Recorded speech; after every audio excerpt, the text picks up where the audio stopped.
Christmas looks like this outside the house. Another day, another mini vlog. So for today's video, samahan niyo naman kami ni Hubby para sa aming mga Sunday ganap. Syempre, Sunday is church day kaya unang-unang gagawin namin for today ay ang mag-church muna. Hindi talaga mawawala sa Sunday schedule namin ng pag-church kasi kung pagod ka, dito ka makakakuha ng pahinga kaya very excited ako lagi tuwing Sunday. Pagkatapos ng service ay umalis na nga din kami ni Hubby pero hindi pa kami uuwi dito. Pero tignan niyo muna, kahit hindi pa gaanong madilim ay nakasindi na yung mga pailaw sa daan. Pero mas magandang tignan yung mga to kung madilim na talaga. So ayun na nga, nakapunta na nga kami dito sa pupuntahan namin ni Hubby. Bali naghahanap lang kami ng makakainan namin dito. Kahit dito sa mga kainan ay may mga pa-Christmas lights din sila. So ang napili pala naming kainan ay itong Aling Lusing. Bali first time nga lang naming magta-try kumain dito. Matagal na talaga namin gustong i-try kumain dito. Gusto kasi naming tikman yung sisig nila. Pero eto sa wakas ay makakapag-try na din kami. Inaaya talaga ako ni Hubby na mag-ande shabu-shabu kaya lang hindi kasi ako pwede dahil ina-acid ako. Bali hindi ako pwedeng kumain ng madami dahil baka mas mag-acid pa ako. Kaya ang sabi ko sa kanya ay try na muna namin dito at next time na lang kami mag-ande shabu-shabu. So ayun na nga, ito yung mga order namin. Ito na yung sizzling sisig nila at sobrang sizzling talaga niya. Nag-order din kami ng chicken intestine at pork barbecue. Bali sobrang sarap talaga ng sisig nila dito. Walang halong biro. Actually, pati yung barbecues nila ay masarap din. Yung sisig pala nila parang nasa 3 to 4 packs ang pwedeng kumain neto. Pero dalawa lang kami ni Hubby kaya ito na lang yung in-order namin. Pati nagdagdag na lang kami ng chicken intestine at ng pork barbecue. Yung chicken intestine nila ang laki nga neto at masarap din talaga siya pati yung sauce neto. At in fairness, sa chicken intestine nila hindi siya mapait kaya sure ka na malinis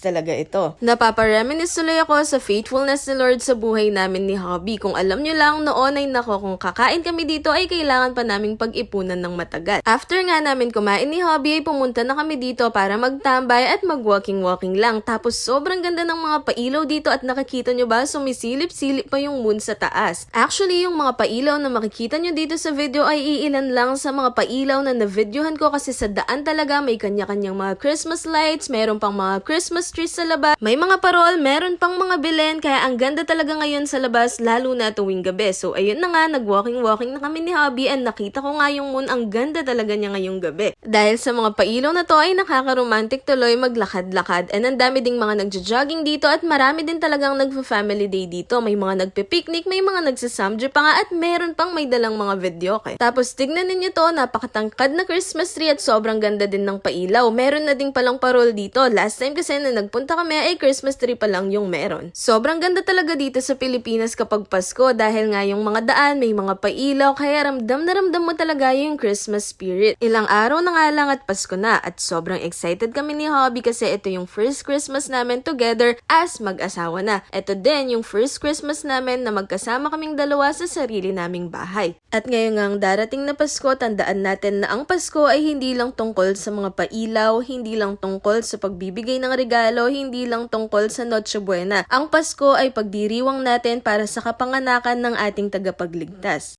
After nga namin maglakad-lakad ni Hubby at enjoy ang view dito ng mga pailaw ay umuwi na din kami ni Hubby. Next Sunday ay salubong na natin ng Pasko and ngayon pa lang ay binabati ko na kayo ng advance Merry Christmas. Thank you for watching!